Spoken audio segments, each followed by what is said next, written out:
What up, y'all? Welcome to the Gunslinger Gaming Frosty Pints podcast. I'm Gobi. With me tonight is DrNiggle, Kosen, and Masami.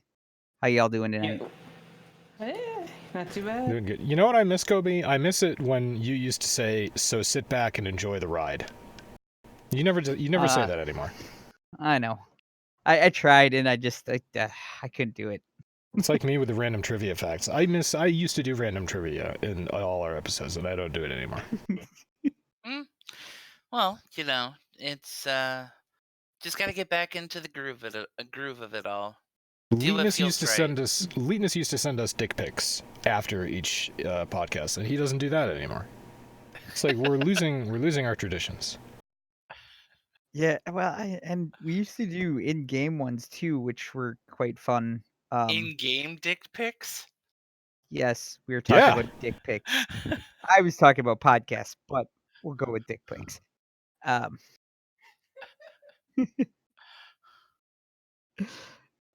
Yes, I'm Press X to down. No. Yeah, probably not.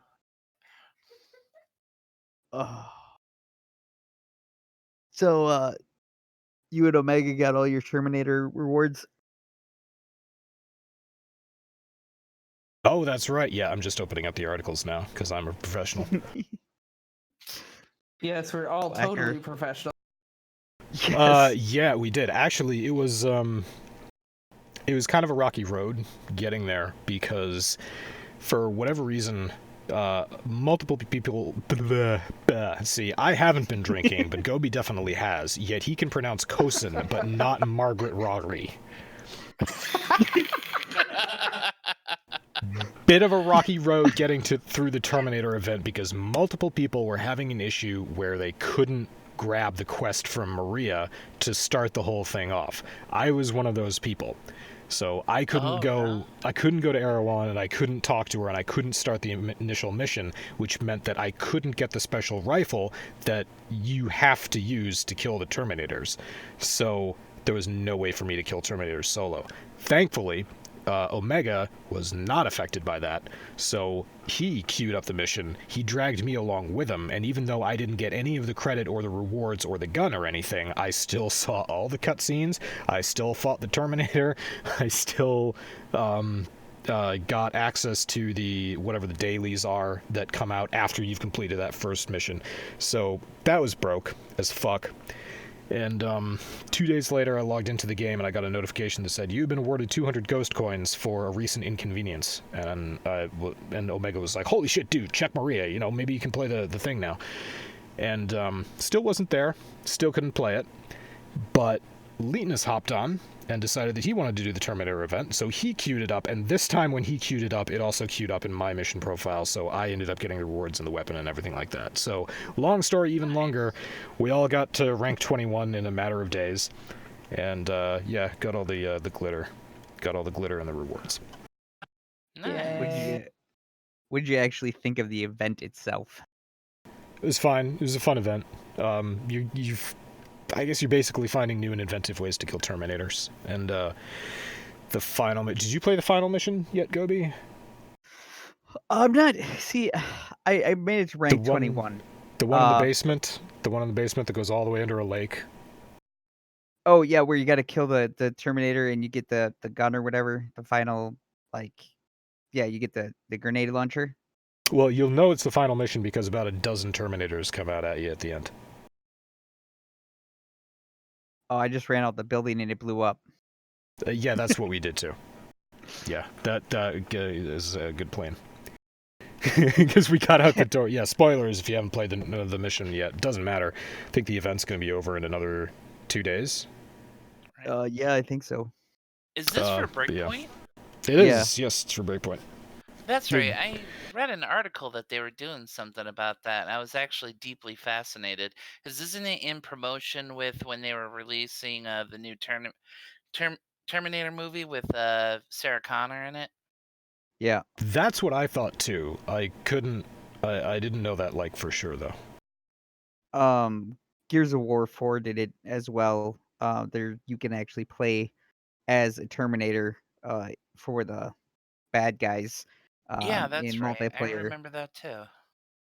Yeah, they're actually pretty cool. I mean, the bad part with Gears of War is they have more non-Gears of War universe characters than they have Gears of War universe characters. Mm. Like they have a bunch from Halo and they have a bunch from like the Terminator, and there's something else too that is in there. I don't even care. I don't even keep up because I don't play as them anyway. Um, but yeah, it's comparing the Terminator to the Predator mission in Wildlands. Which one Easy. was Terminator. better? Terminator was easy. I don't know if Terminator was better or if Predator was better, but Terminator was definitely easier. Because the Terminator walks at you, okay, pretty slowly. And Omega and I were finding delicious ways to cheese the missions.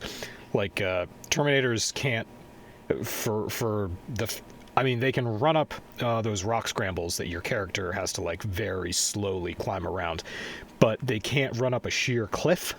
So we were finding sheer cliffs, and we were aiming over them and trying to troll the Terminators into coming up. Just stupid shit like that. So we had fun with this. Predator was just a pain in the fucking ass. He goes invisible and he murders you. I like the Predator better, simply because I like the movie Predator more than Terminator. I enjoyed the event. So do I. I like Predator better than Terminator, but the Terminator event was probably more fun in Breakpoint. Yeah, I did like the setup of the Terminator event way better than Predator. I did like the rewards better from Predator missions, but yeah, I actually got to play the Terminator missions with a full squad, and it was pretty fun and interesting. I got to finish the raid too. I thought it was horse shit in Wildlands that you got the Predator gear, but you couldn't go invisible like the Predator. You had to go and do the other mission.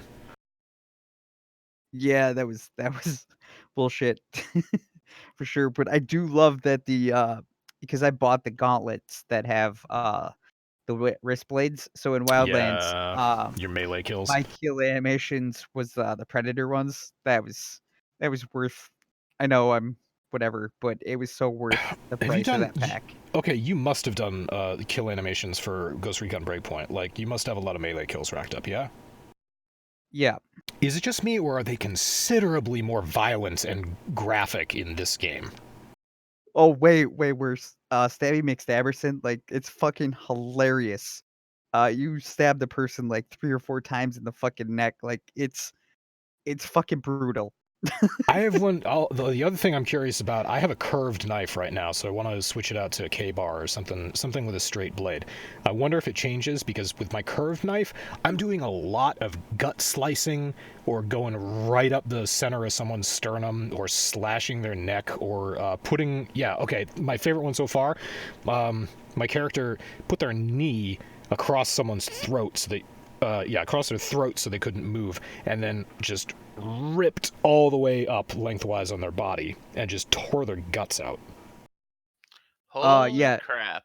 Animations are totally different. We're supposed to be the good guys in this game. I use a Tonto point blade, and like I said, he'll like walk up behind him and he grabs his like forehead and he fucking stabs him in the neck like 3 or 4 times, like rapidly, throws him down. Or if you come up at him, he'll like pick him up and like throw him to the ground and then fucking stab him in the head and the neck like 3 or 4 times and then get up. Or if you could, you can do another one where he stabs him in the leg and then he stabs him like straight up into the throat. You could grab their like feet and pull them out and drag them and then fucking stab them too. That's crazy because I've never seen any of those animations. So now I'm gonna have to go get a curved knife and check it out. I'm gonna get a straight blade. Yeah, so that's Ghost Recon Breakpoint. That is an extremely graphically violent game where you ostensibly play a good guy. But so much fun. Like I can't believe how much more I enjoy the melees in this one. I don't like how long they are. They are much longer than the ones in Wildlands by easily a second. Like, and you've really got to make sure because you're really exposed with them. But you can't die. While you're in that animation, you can't die. Yep. But and it's harder to chain them than it was in Wildlands. So it's harder for you to like to do one and then the next. Because that was one of my favorite things to do in Wildlands was chain fucking executions, like Which the is patrols. Yeah, which is bullshit in this game because you actually have a perk that gives you life back after a melee kill. So if you could chain, then you could just go all the way over a base and never die. Which, yeah, fine, that would be OP, but it would also be very entertaining. For sure. I mean, yeah, that would be. I never even thought about that. That would be fun. It's such a goddamn violent game. I know. You don't and let through your the kids raid- play that one, do you? No comment. I think Jesus. that's a yes. You're such a bad father. Yeah. Really, I mean, and this one, I'm with Kosen. Luckily he doesn't know about the whole melee animation, so he doesn't really get to see that. I got all the blood and stuff turned off, but he hasn't really gotten too far into it. He likes Wildlands better. I kind I of like totally Wildlands better, understand. too. Well, in this one he's got to worry about repairing himself, like the whole stamina and stuff like that. Yeah. He doesn't have to worry about that in Wildlands. No, you don't.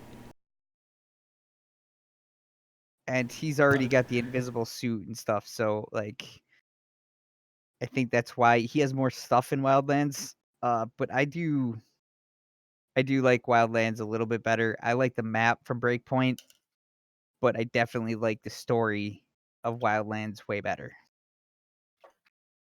I kind of like the open world too. There's no medical system in Wildlands, is there? You just like you take damage, but then you just get all your stuff back, and your screen stops blinking red. Yeah, it's much more really action hope- oriented. It's less survival oriented than Breakpoint is. Yeah, Yes. Breakpoint is all about find stuff, craft stuff, make bandages, keep your stamina up, drink from your canteen to recover stamina, write in your diary to get extra experience points, eat a small, hard yet somehow moist nut to increase your damage resistance, all the rest of that crap. Ghost Recon Wildlands is just like, here's some guns, go fuck people up. right. Oh, and the drones. I'm sorry. I'm a huge drone fanatic. Some of the drones are a pain in the ass. No, the drones in Wildlands are leaps and bounds better than fucking Breakpoint. Like you're supposedly coming from Wildlands. Yeah, your drones. Yeah. To Breakpoint, like you cannot. In Wildlands, I could fucking blow it up and kill people with it. Exactly. They took away my exploding drones. But you can't do that. I mean, or in EMP, like you can't. There's nothing. Like all the drone does is smart, and then you can't even use it to sink shot because that's totally different. You have to use a fucking item. You need sink shot drones. You need these special items. I mean, that I kind of get because sink shots in that game, if you're playing solo, are kind of cheating because you can just lay there and do like 3 sink shots, and do it commander style without ever firing a shot until like the last one, and then you can go stab them, or you can take an easy pot shot with the sink shot and take out 12 guys in a matter of 5 minutes solo without ever worrying about being seen. But no, no more exploding drones. Can't have exploding drones anymore because that was too much fun. Just throwing up a drone, landing right next to, or following a guy who was walking around a base until he got to his group of friends, and then saying, "Excuse me, sir. Have you had a chance to, or do you possibly have a moment to talk about our Lord and Savior?" Kaboom! As everything blows up, it was great. It was really fun, and they took it away, and I'm sad. I'm sure you'll find some other ways to explode. Yeah. Oh, okay. Good point. Masami brings up the game is alive and well in Breakpoint. I don't know if you've noticed, Gobi, but there are a lot of explosive barrels lying around everywhere. Yes, I've noticed. I got Very Omega much the other so. day. I downed Omega the other day. It's gotta be easy in this game too, because if you're not paying attention, like you could be going into cover thinking you're safe and right into the side Oh, of the what? cover fucking barrel. And What's that right die. next to me? A big red barrel? Yeah, it's dude, I will say, um, for a bunch of rookies to take on the raid is it's nuts. Like I wouldn't recommend it um at all. Definitely for do 2 and 2 at least. Because I ended up being the only rookie left um with 3 veterans, and it took that to beat the boss. And that was only the first boss of the raid. Um, but it was a lot of fun. I mean, the missions up in the raid are a lot of fun. Basically, you fly up to that island that's in the top right-hand side, and you Golem Island. explore it. No, you just explore it, and you gotta kill a big fucking drone, and, basically, it has a laser that comes out at you, and it builds up from 0 to 100. Obviously, when it hits 100, you're fucked. It shoots a giant rocket at you, and you're dead, period, end of story. Like, there's no running, there's no escaping. Once it hits 100, you're dead. Uh, It's a charge in its laser. yeah, it's charging it up or whatever. So you have to hand this laser off. And while Memes from 2004, everybody. you gotta shoot out the back panel that's, like, probably 1 meter by 4 meters wide. And you have to shoot this little fucking panel on the back the entire time. That's the only place you can put DPS to kill it while you're passing this laser off between 3 different people, because you can't just pass it between 2 people. It remembers, so you gotta go 3 people. And after you get it 50% down, it adds a second laser just because why the fuck not? Oh, and it chases you and slides around the map edge too. If it didn't have enough things that would kill you. Um, yeah, you can see why it's fun. Sounds like a wonderful, experience. It does. A wonderful experience for you to try once and fail at and then never do again. So anyway, we're talking about the Terminator Live event and Ghost Recon Breakpoint. Terminator Live event is over. It's over on February 6th, so that's 2 days from today. 2 days from whatever day that you're listening to this.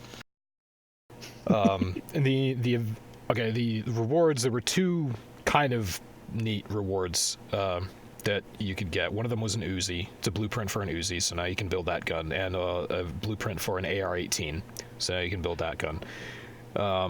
The glitter and stuff was fine. A shredded T-800 facial paint, a resistance helmet, some crap like that. But far and away, the best reward out of this was the RT-5 Shepard Terminator vehicle.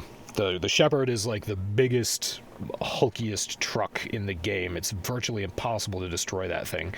And the variant of it that you get for Tier 21 in the Terminator event has like a turret on top of it. So you're driving around in a basically indestructible vehicle, wasting everything around you.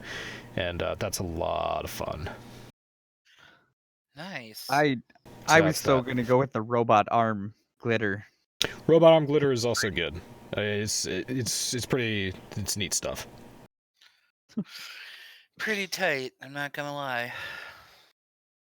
Yeah, so all right. What else? What else we got? What else is on here? It's just spent like 20 minutes talking about Ghost Recon. Year 4 changes. I tried playing For Honor when it came out. It kept on crashing 20 minutes into the game, and it didn't save any of my progress, and I did that about 4 or 5 times. So I was just like, nope, haven't played it since. Yeah, I haven't touched that thing. There's just a lot of early issues with it that just were not really appealing to deal with. But surprisingly, it still has a pretty robust fan community. Which is good, which strongly implies that the game is getting updates and maybe a lot of that shit has been fixed. So there is new content coming out. What do we have? New heroes? Ubisoft hasn't specified. Ubisoft hasn't specified who the new characters are. Oh, yes, you're right. Goodbye Year Pass. Hello Battle Pass. Yeah. It's great. Going to a Fortnite player unknown battlegrounds type system, which I mean is proven to work. So if you're going to do that'll it, make them a lot of money as long as the players put up with it. Well, here's the thing again. The Battle Pass is limited to customizable stuff, consumables, but it's not required to get at any of the new content, new game modes coming out. Oh, that's or good. any of the new heroes. So yeah, that's it. You know, customization and glitter. That's what your Battle Pass will be buying you. Which, you know, if you're into that, that's fine. So I might check out For Honor again, or I might give it another try because hopefully they fixed all that crap. I played the beta, and I'm pretty sure I got it for free somewhere.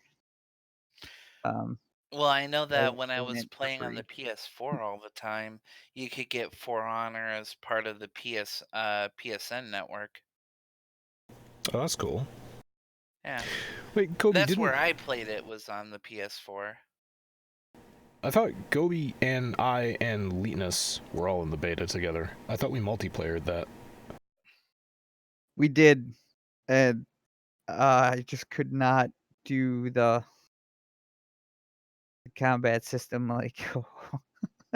It was a little weird, yeah, because it had the lock-on mechanic. I'm not sure how much it's changed, but it was a lock-on mechanic, and you had to be really good at switching things because you would get surrounded very easily. It wasn't really a problem for the Viking, though. Viking have big axe. Big axe go everywhere.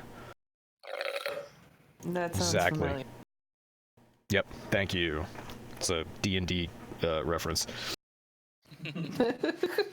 Yes, Sigurd swings hammer mightily.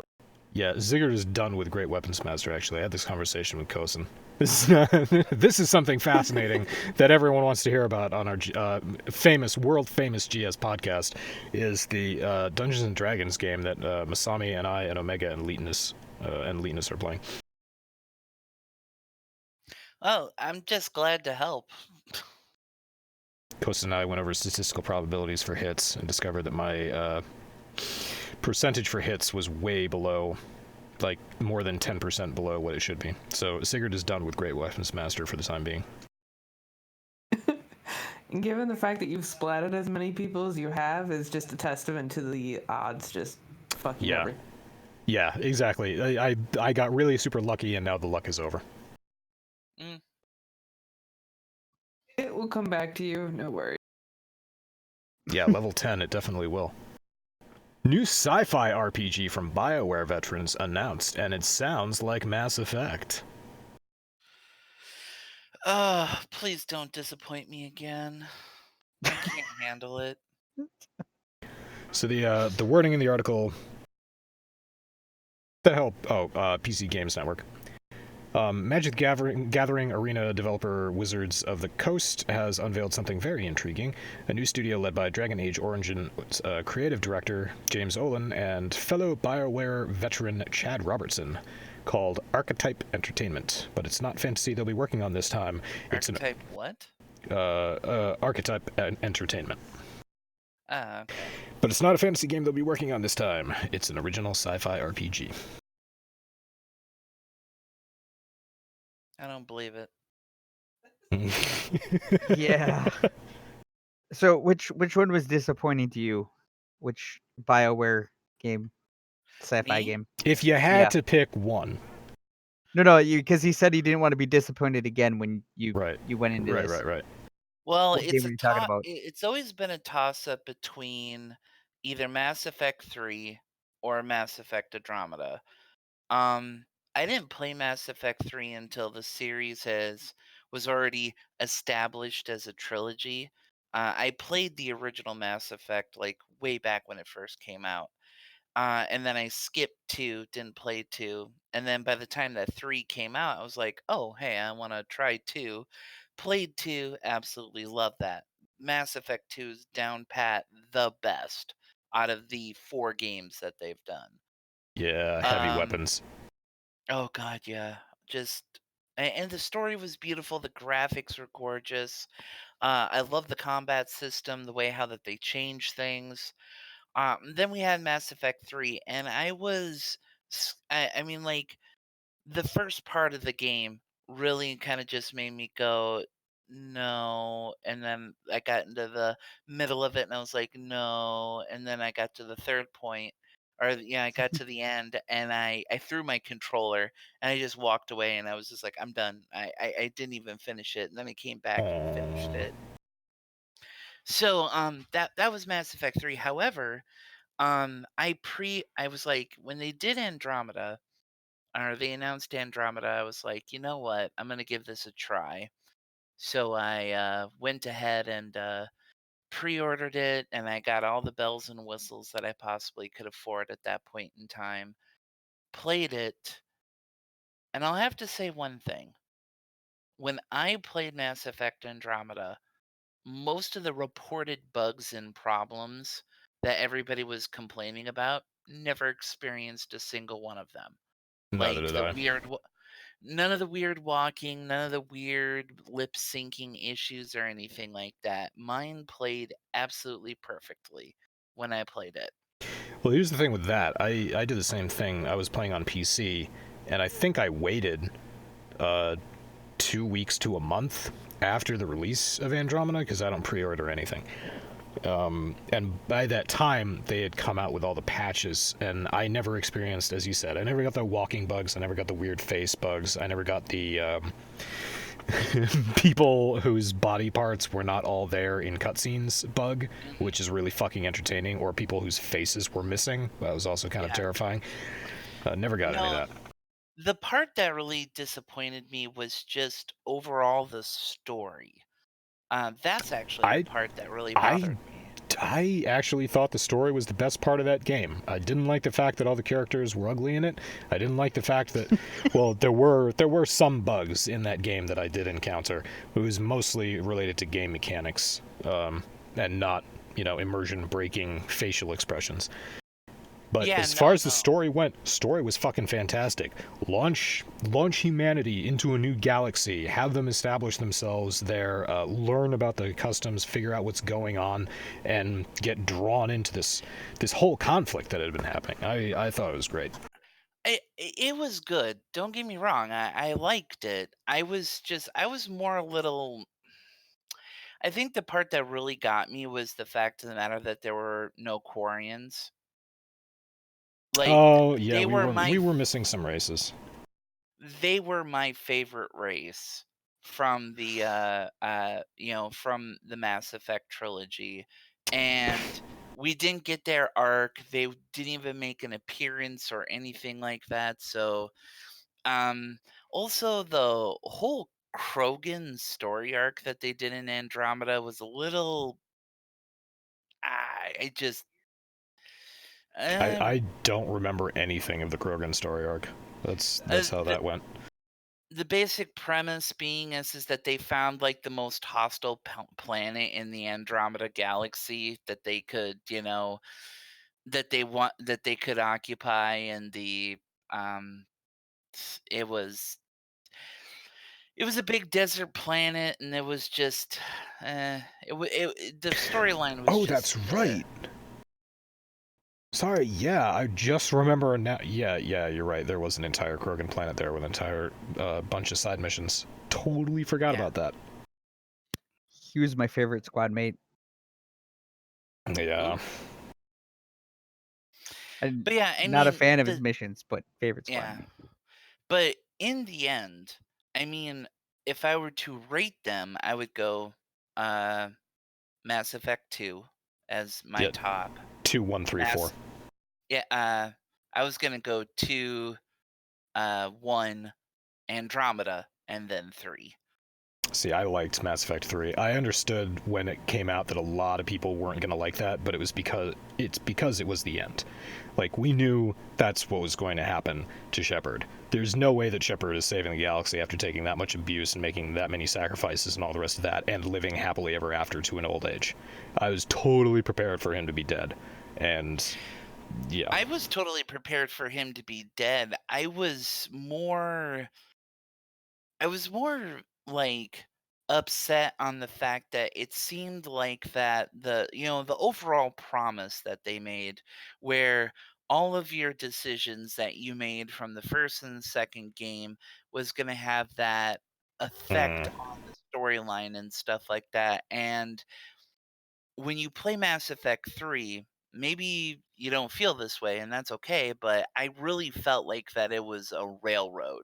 Like that your path through that game was way too linear for my liking. Yeah, there's an argument to be made that depending on your galactic readiness level, whatever the fuck they called it, where you got as many people together as you could or you didn't, um, the biggest differences in that game came from that level of preparedness, where it depended on how many fleets you went into the final battle with.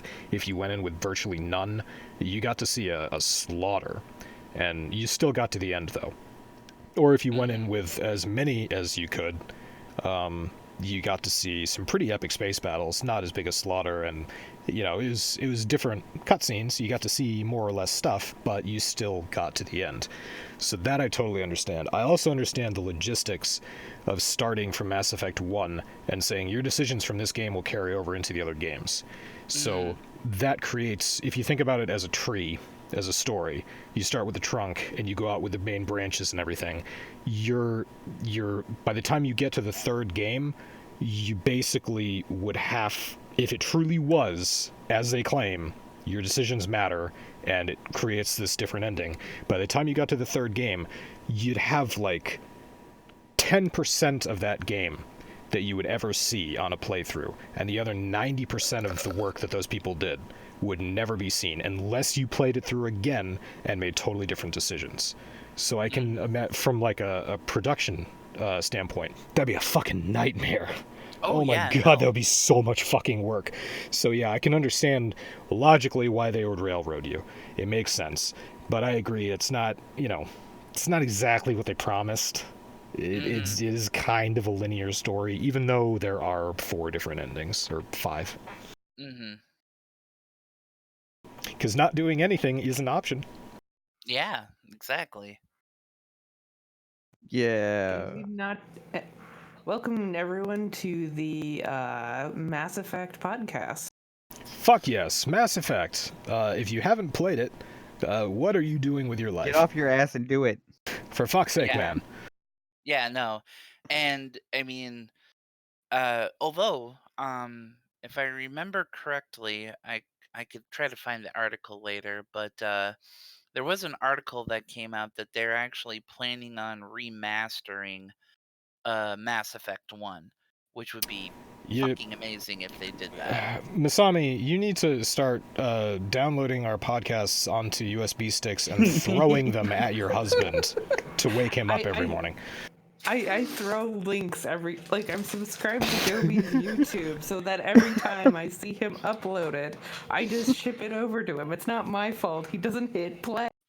Hey, But yes, Kosen, we absolutely did. We talked about it on a podcast, not last one, but the one before this. Yeah, and we were all really super hoping. I don't think it was announced that it was a remaster of Mass Effect 1. I thought it was just an untitled Mass Effect project that was teased. So at the time, we were all really hoping for a remastered version of the first Mass Effect game. Yeah, they also posted on their Twitter account the opening intro music and like splash screen to the original Mass Effect, and I believe it was hashtag Mass Relay, and then there was the untitled Mass Effect Mass Effect project. Untitled Margaret Robbie. Yeah, it's been one of those days. Yeah. When you don't want to wake up, everything is fucked. 3, Everybody sucks. 1, 2, and Andromeda. Yeah, I wouldn't really want to rank them, but I did probably like 2 the best, just because heavy weapons, and we still had grenades. Did we still have grenades in 2? Yeah. Yeah, Oh, that was a good time. Yeah, good times.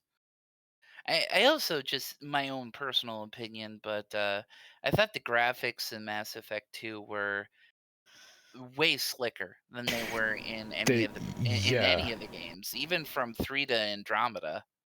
there was a noticeable improvement in the graphics from 1 to 2, and in 2, maybe it looked so good because they just nailed their environments.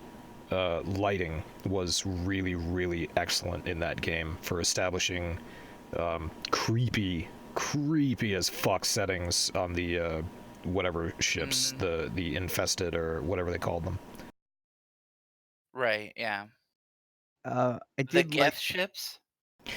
Not the ships that had been taken over by the spikes and people had been changed into husks. Right. Oh, okay, yeah. Oh, you're talking about it wasn't that a science vessel or something like that? Yes, That belong yeah, okay. I love that level. It was one of my favorites. does get, yeah, and there was a lot of unveil. It's the sweet spot. They really did. In terms of trilogies, it's really difficult to get your second movie out of 3 to be like really excellent. But if you can do it, it's the Mhm. sweet spot of the story because you're revealing all this shit that's going to build up to 3, but you're in the middle and you have all these characters that you know and like, and you're doing callbacks to 1. It's really like a fantastic place to be in terms of a trilogy if you can do it right, and Mass Effect definitely did it right. Oh, yeah. I've yet to Yeah, play any of the Dragon Age games, which was also BioWare, but I I hear they're tried. uh, I I tried. liked the I, first I one. tried. Yeah, I couldn't do it. I was actually waiting for you to say Anthem when you said the oh no, biggest God letdown. no.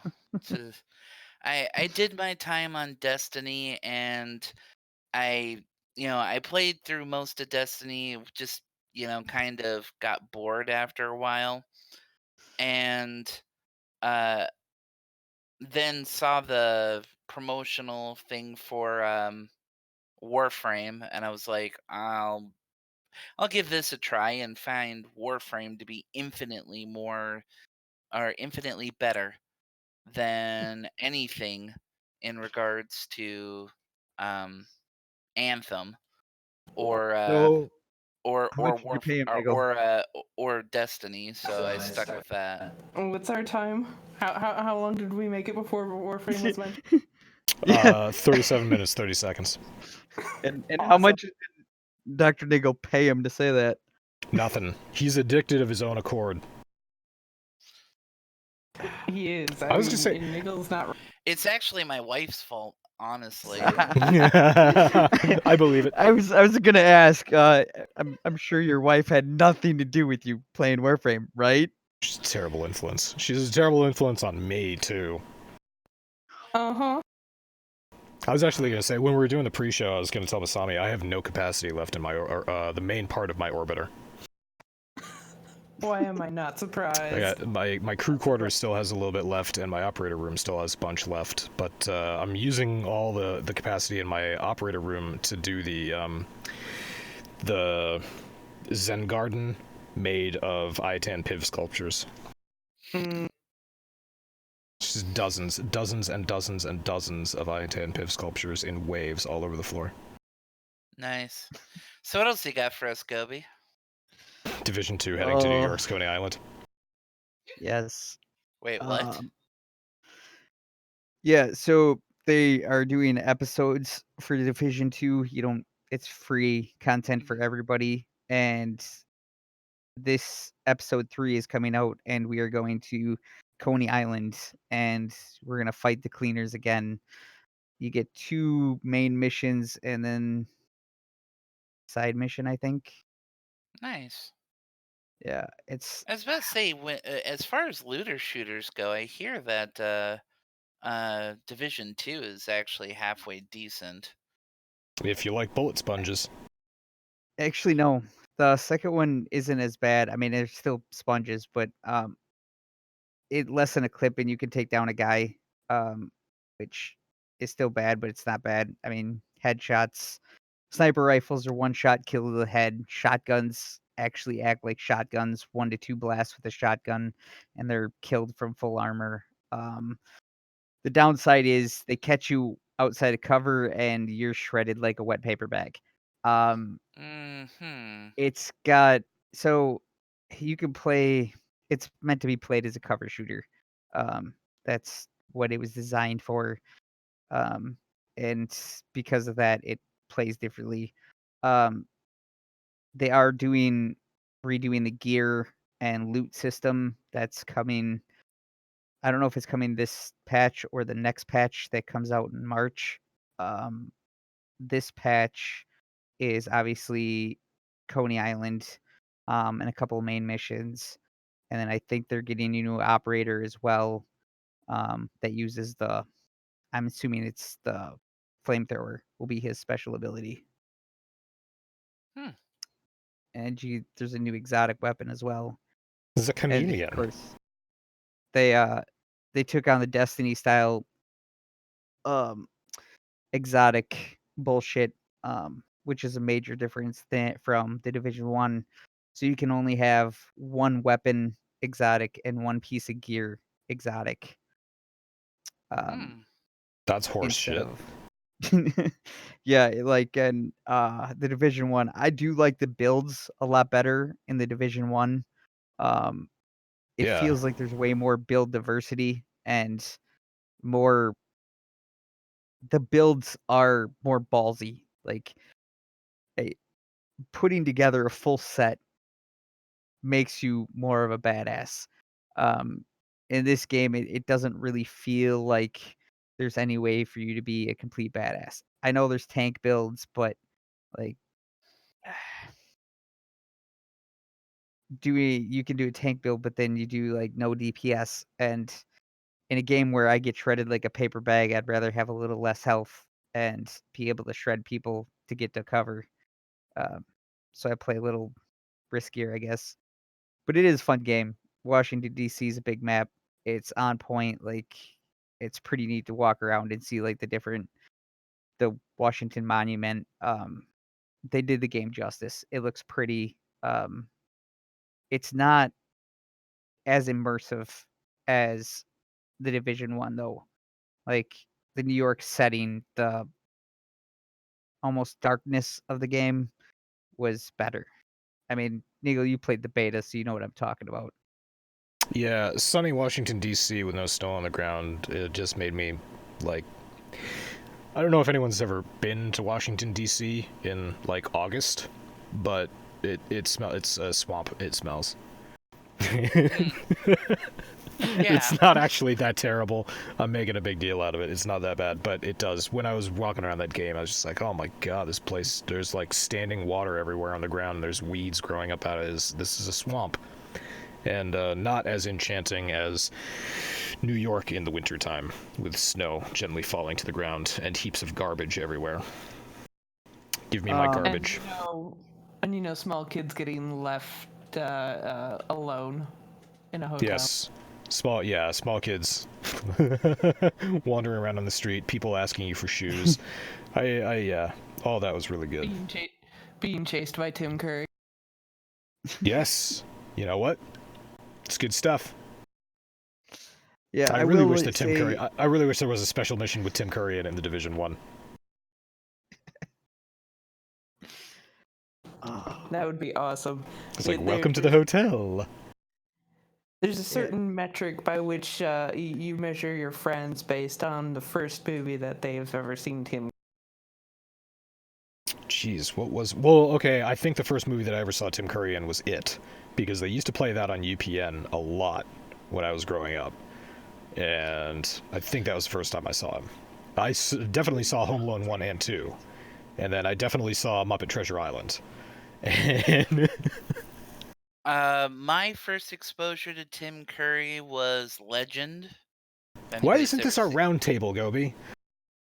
I don't have a clue. This is a good round table. Okay, Kosen, yeah, Legend? Let's see here. Legend, Rocky Horror Picture Show, It. Oscar. I didn't see Clue until I was 18 or 19. And Clue. Although my favorite Tim Curry movie is definitely Clue. My grandmother owned a VHS copy of it, and every summer when I used to visit her in Michigan, I would watch that over and over and over again until the point to where he ruined it, and then she had to buy another VHS copy. I'm so thankful that we're in an adult gaming clan and we don't have to explain what a VHS is. Right? Yeah, legit. My first time I saw Tim Curry was I think it was like a Disney special movie called The Worst Witch. It was super old, and then after that, it was basically him and the Three Musketeers as Cardinal Richelieu, which is my Yeah, I favorite. forgot about that one. That's a good Favorite That's Cardinal right. Richelieu. Oh, just so good.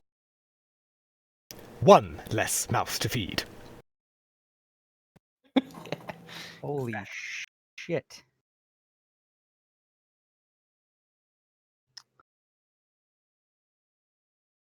Wow. Yeah. I'm throwing the Clue poster up on the GS podcast video, so everybody can stare at Eileen Brennan, Tim Curry, Madeline Kahn, Christopher Lloyd, Michael McKean, Martin Mull, and Leslie Ann Warren. It's a triple A cast. Oh God, yeah. I need to actually see that movie someday. I still haven't. And not only was it a great cast, it is the most successful, game to movie out there, like in the sense of like, porting a game into a movie. It is the most successful in my opinion. So welcome to Like- the GS Clue podcast. Like if they ever, anytime that they do a game movie like Super Mario Brothers or Doom or whatever, I always compare it to, is it as good as Clue? And if it's not, then it's terrible. Agreed. Wow, the standards are so high in here. I don't know if we'll be able to see them from our low vantage. Right? Oh.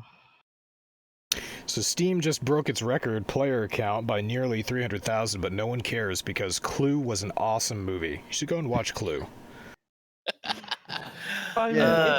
How 'cause many it's- did they beat it by? 300,000. Oh. So the Wonder record what- was 18.5 million years. That was about 2 years ago. So now it's 18.8 million. Wow. I was about to What's say, go ahead. interesting about it is there's no big game. When it set the record the last time, Player Unknown Battleground had just released, and that was a big game, and that drove the spike. So it just broke the record, and there's been no big game released on Steam, like, no major AAA title to really bump the numbers. It just rose. Yeah, but I would have to say that the indie game developers have really been on top of their game.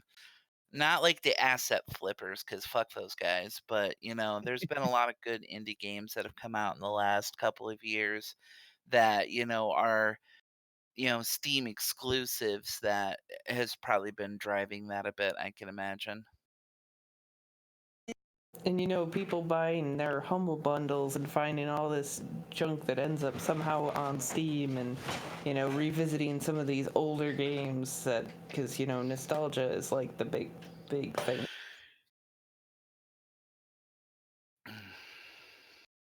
Actually, Gobi, I'm going to have to go ahead and disagree with you there, because there is a game that is taking Steam by storm right now, and it is called Warframe. What's that? Should have seen that coming. Yeah. Warframe updates are coming fast and furious. Empyrean is going to drop another update, I believe it's this month. And more content for Railjacks. We have the new war coming this year. Ostensibly before Q4 of 2020, we will be getting the new war. One can only You know what? hope. We'll just do this. The next 15 minutes, We can do nothing but talk about Warframe. Oh, that's fantastic. Well, they just launched a whole bunch of Kuvalich updates. That was the new and exciting thing that happened recently. Yeah. Do you wanna detail any of that? Oh, let's see if I can remember Friday. It's been a few days. She's been slept drinking since too. then. Unfortunately not. I really should be. I bought wine tonight. Have I opened it? No. Slacker. Agreed. Catch up. It's like 3 feet into my kitchen. It's a long ways, guys. But anyways, Super long ways. one of the changes they did was instead of like you can see when you down your Kuva larvae, like before they turn into a lich, you can see what weapon they have, and like if you've already got it or you're not interested or whatever, you can choose just not to shiv the guy and just move on with your life. You also get Kuva when you do that, Yes, so so you're you- not completely losing out. Yep, more Kuva for the Kuva gods. Whatever. And All right, then wait. Time out. Time out. Which one are you talking about now? Wait, what are you talking about? You're not talking about the dogs, the furry pets. You're talking about new. No, that's Kurubo. Your Kuva. It's the substance that you use to, build certain things and/or Nope. randomly roll your ribbons for better stats. I don't think he's I- made it far enough to really understand what Kuva means.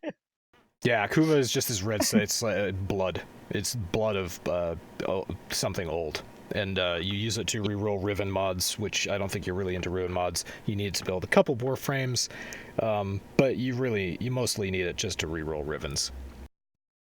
Lore-wise, it's basically how the Orokin extended their lifespans. Is basically what that. That is, Gotcha. yeah, the theory of the lore. And let's see here. You can let's see. Transferring something about the weapons is going to be easier because you can just stack stuff and get up to 60% of some element in there. They're making that easier, which I'm sure matters to someone. The Kubros, I kind of missed that. Did someone catch that? Yeah, They were doing something different with them. They were going to revamp them a little bit, kind of actually make them, make the Kavat not the dominant pet.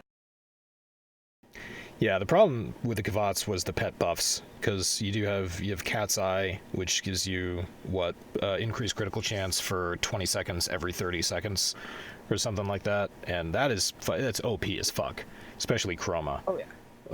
So that's one of the reasons that Kavats get used a lot. There are other mods for increased loot drops, farming builds for your cat. Yeah. They are the Smita, pretty fantastic. Smita Kavad is pretty fantastic. So it would be nice if they retouched on Kubros, because I do prefer dogs to cats. I'm just one of those people that love dogs, and I wish that I could take my dog out more often. But one thing I will say that is great, they added a mod when the Orb Valis came out, where your dog or cat now go and fetch loot for you. That was a major quality of life improvement. We didn't have that before. It used to be impossible to pick up loot without running over it if you didn't run a Sentinel companion. So that is one update that they gave to the dog that I really did appreciate. And I did run around with my dog for a while after that came out. Wow, I did not know that ability was so new. That's impressive. Yeah, I believe the mod is Fetch, and it is pretty new. It's months old now, but it was. I was about to say I'll be playing a year in July, so we're coming. Yeah, we're getting up there. I passed 625 login days, so I'm still a newbie, but getting up there. I'm gonna hit 200 by the end of the week, so I feel special. That is pretty cool. On PC, I just crested 50 login days, and What were you up to on PS4 when you stopped playing and acknowledged the PC mess? I want to say it was somewhere around 75. All right. So you're like 50 login days and you already want to do the thermia fractures on Venus. That I don't get. That's hard fucking shit. He likes a challenge. Yeah, what Gobi It's said. just fun, yeah. Welcome he to also Kosen. might He's like self-punishment, but As Yes, a man who yes. absolutely loves the Soulborn series, you're right. I Ooh. get off on it. Yep. oh, you're a Dark Souls fan too, aren't you? You betcha. Dark Souls, Bloodborne, Sekiro, the whole shebang shaboom. I never Have understood why you people played thought Dark Revenant Souls was yet? so hard. Dark Souls is not that hard. You just run straight through everything. You don't even have to fight anything in that game. You just run straight through everything. Just book it. What makes Dark Souls hard is the way how that it was initially introduced to the player base. Because it's a game that doesn't really explain itself. You have to kind of learn by doing. The first thing that it presents you is you got to use a sword and a shield, and you hide behind your shield and then basically be passive about the way how that you handle the game because the shield is life, the shield protects you, so on and so forth. However, the game is actually better enjoyed and easier if you take risks and you go at with a more aggressive play style. It's just a thing. That's the reason why that there's a lot of people who hate the Dark Souls series and then they played Bloodborne and then absolutely fell in love with the Dark Souls series because Bloodborne did basically it's just like, the best way, the fun way to play this game is be super aggressive, be aggressive, be aggressive. And then then a lot of people went back and they took that play style back with them through the Dark Souls games, and then they just enjoyed them 100 times better. I got your Marilyn Manson reference, by the way. Yeah. Yay. Somebody got it. That was good. They're well then- educated. Yeah, thank you. Then alternately, there were people like me who got the sword and the shield, and then we immediately unequipped everything, got totally naked, and just started running. I'm surprised neither one of you brought up games for Windows Live. Windows Live has games? uh, that was the for the very first Dark Souls game on PC. Mm. You had to have games for Windows Live installed on your PC. In order to And- play Dark Souls 1, yeah. Everybody knows how much we love games for Windows Live. It was amazing. I don't want to talk about it. I played I mostly played all my Soulsborne games on the PlayStation. The one I got through most recently was Sekiro, which I absolutely fucking loved. I poured about 80 hours into that game, got through it, played a couple of times through to get some different endings, and I was just ultimately very satisfied with it. Hence the reason why I'm probably going to pick up Elden Ring when that thing fucking gets out, because that's going to be super sweet. Miyazaki is yet to disappoint me. That crazy I bastard. haven't heard of that game. So yeah, speaking of gaming services, well, no, that's not true. EA's had a banner year. I guess that's our last topic. They made how much, Gobi? How much? Billions. 1.593. 2.835. Oh, 2.835 billion on in-game microtransactions last year. You can't see it, but I'm rolling my eyes so hard right now. People love the Yeah. glitter. People want the glitter, and they also want to play as Darth Vader. Yeah. Can't blame them. Just for reference, they made 993 million from live services, which apparently does not include microtransactions. That's a completely separate thing. So Yeah.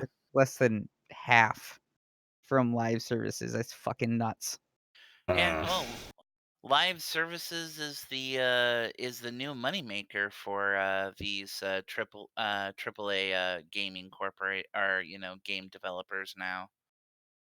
Yeah, Apex seems to be doing pretty well. Fortnite's obviously doing well. I have issues with Apex. They put it in the Titanfall universe, and then they take the best part of the Titanfall universe and don't let you use it. Yeah, I know. We all miss the mecha. Trust me. When I found No, out, the just like, jetpack and the fucking movement system, well, being there's able that to too. But wall I jump also 'em. like the giant robots. I'm a mecha fan. Oh, well, yeah, of course. Dude, the Frontier Defense in Hmm. 2 was interesting. I liked 1 better, but Oh yeah, one was. I mean, two was okay, but one was definitely really good. There was a lot of fantastic aspects to the game. But yeah, no, I was told like, oh hey, you should pick up Apex Legends. It's set in the Titanfall universe, and I'm like, really? And I'm like, yeah, and they're like, now it is kind of like a battle royale game, and I'm like, okay, I am not bad at those kind of games, so I'll give it a try. And then I was like, oh, this is not the Titanfall universe. Fuck off. I mean, it is, but it isn't. right, they took the best things about it and stripped it away. It's just not Titanfall. Like, But ultimately, yeah, no, live service models are going to be the big thing that is gonna propel our corporate gaming overlords into heights of new money. Next to their what is it called? Streaming games where we don't even get to own video games, physically own video games anymore. We just stream them. I like yeah, money. yeah. Cue the clip of McDuck diving into his giant pen of money. Yup. Oh, Life is so like a hurricane. Hurricane here in Duck. we were scrolling through Disney Plus with all the kids, and DuckTales popped up. I was like, they're all arguing. They Woo. couldn't pick a show, so I hit the A button and I put the controller down, and they all started whining. 5 minutes in, they were all fucking dead silent, staring at the TV. And It's fascinating. It is like cartoons were serious quality in the 90s. Oh yeah. Uh-huh. Although I will have to say I have watched the new remake for DuckTales. It's good. Like, Really. I oh remember yeah, that coming up. I haven't. Where is that available? What service it's can on we watch Disney that? Plus. It's on Disney Plus. Okay. Yeah, wait, yeah. like new animated or live action? No, it's animated. Live It's action yeah, no. DuckTales. Yeah, fuck that. No, it's Starring Mark Wahlberg. oh god. They No, actually got DuckTales. First off, the our titular Uncle Scrooge, McDuck, is played by none other than David Tennant as the voice. Jesus. So we got a proper Scottish man. We got fucking Doctor Who playing Scrooge McDuck. Huey, Dewey, and Louie, they all have their own separate voice actors, so they're distinct as twins. Or triplets. Yeah, I was about to say. Um, Twiplets. Twipwits. Uh, Donald Duck actually now is an active role in the series because he did in the actual DuckTales comics. He used to go on the adventures with Huey, Dewey, and Louie, and as well as with Uncle Scrooge and all them. He is their father, correct? Huey, Dewey, and Louie. No. No. Donald is their uncle. Who's Huey and Dewey and Louie's father, and why do I think it's hilarious that he abandoned them for the entire length of the cartoon in the 90s? It has never been said who the mother and father for Huey, Dewey, and Louie are. Oh. However, yeah, like ever. What? But the girl. Do you think uh, are Huey and Dewey and Louie like Jon Snow? Oh God. no, it's not Daisy. What's No, the it's Webby. Webby is the little Webby? girl's name. A little girl duck. Yeah. Do they say who her parents are? Because I Um, I can't remember if they do or not. I know that she's still got the nanny is who's actually super badass now in the new DuckTales cartoon. She's really awesome. I think that Huey and Dewey and Louie's father is Rhaegar Targaryen. God. God. But Well, as they're long as bringing they don't back have the like same all the damn classics. Like they've got Gizmo Duck made an appearance. Darkwing Duck has made an appearance. Oh, Jesus Christ. Can't they just let him die? Who, Darkwing Duck? Yes. My least favorite of all the duck cartoons was Darkwing Duck. Yeah. Let's see here. Who else? Lin-Manuel Miranda actually does the voice for Gizmo Duck and his normal whatever his main ego is, which is absolutely hilarious, and he just does a great job with it. And they got some really good voice actors for the series, and I believe it's on its 3rd season. Good. I mean, I'm glad this is coming. Well, I mean, I haven't watched it yet. I hope it's good. I hope it's as good as the original kids cartoon, because the original kids cartoon is still pretty good. There are still episodes in there that just fucking freak me out, like the one where they go back and they're with Homer in the Odyssey, or Homer in the Odyssey is actually going on and everything. They get sucked down into the giant vortex. That was like, I watched some messed up stuff when I was a kid, I realized a while ago. Oh yeah, no. You ever see the Rats of Nim? Oh yeah. Yeah, that's some fucked up shit. And that was targeted towards 6-year-olds. That is by far one of my favorite movies of the 80s, and it was a great Don Bluth film. First of all, his mom gets cancer. Second of all, their whole house is torn up while mom's in it by a farmer's plow that looks like death. And then they go on. Jesus Christ! Yeah, that was a fucked up movie. Sounds like it. Glad I missed that. Yeah, it Are was you great. You're talking about Rats of Nim? That's a sequel to Secret of Nim, because Secret of Nim was the very first one with Mrs. Brisby. Maybe. If I saw Rat, I may not have seen, because I was like 5 or 6 years old. I had no concept of a sequel, so I may not have seen Secret of Nim. But I'll look it up on IMDb. The original Secret of Nim is absolutely fantastic, amazing. It is a fantastic piece of animation, and it's a great story. If you were not born in the 80s and early 90s, we sincerely apologize. You may not know what the hell we're talking. Yeah, Secret of Nim 1982. Yes, I have seen this.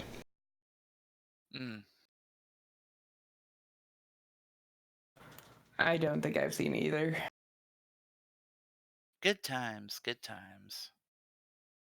I think I saw Secret of Nim around the same time that, I mean, I was slightly older at the time when I did finally see it, but Holy shit! Is Emma Watson in the new make of Little Women? Yes. Yeah, that's a thing that happened. God, 25th of December 2019. Okay, so this isn't terribly old. I'm only about a month behind. Congratulations. All right, I'm gonna watch this. It's a drama romance, rated PG, and yeah, I'm definitely gonna watch it. Good luck with that. Did you watch Beauty and the Beast then too? Yes, I absolutely did. Actually, that was not bad. It was pretty. Yeah, it was pretty good. So we're gonna critique it. So compare it to the animation here. The animation's absolute garbage because it doesn't have Ewan McGregor acting in it. Ooh. I'm Ewan McGregor. Watch me acting.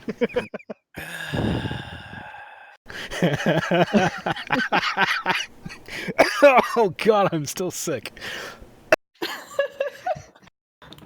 Not sick man. enough not to talk.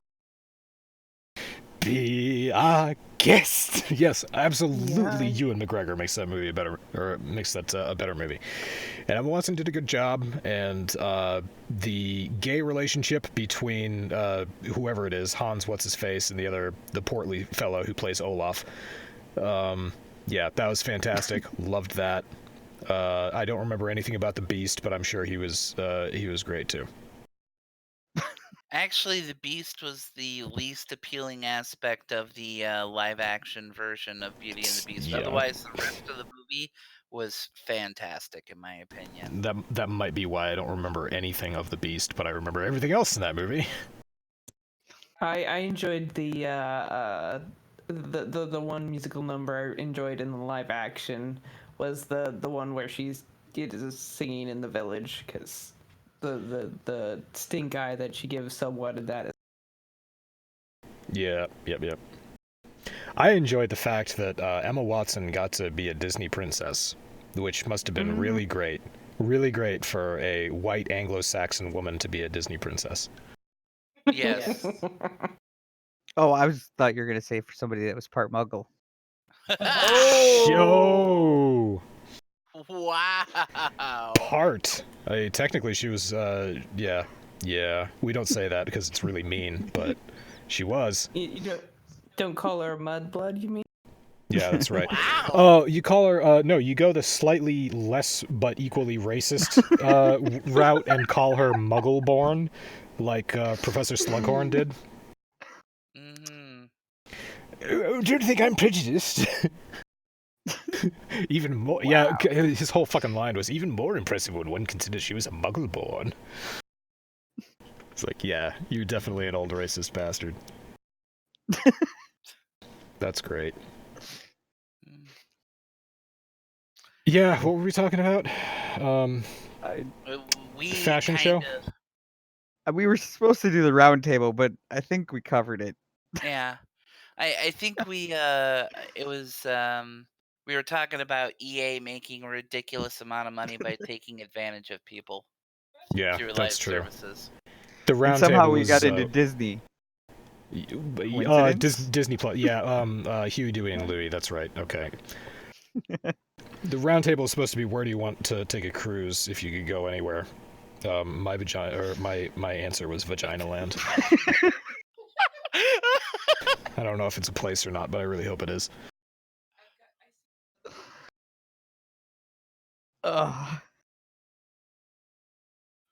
So yeah, there you go. It's the end of the podcast. It looks like it's Vagineerland here. I don't know what Vagineer is. Vagina. That's vagina, okay? I'm from Massachusetts. Just because you're from Boston, you don't get it in English. I mean, we don't let Gobi get away with Margaro. At least nobody's started up on the Benedict Cumbersnatch. No, just give them time. Jesus Benedict Cumberbunch? Did you know his fan club are actually called the Cumber Bitches? That doesn't surprise me. That does not surprise me whatsoever. Following them on Reddit was how I learned that he is actually related to an otter. Wait, there's an entire subreddit for anyone that's interested. There's an entire subreddit devoted to pictures of Benedict Cumberbatch juxtaposed next to pictures of otters. He bears a striking resemblance to otters. That's about as good as the subreddit for superb owls. That's just /r Super Bowl, but it's actually superb owls, and it's a Reddit full of owl pictures. Very superb owls. Yeah.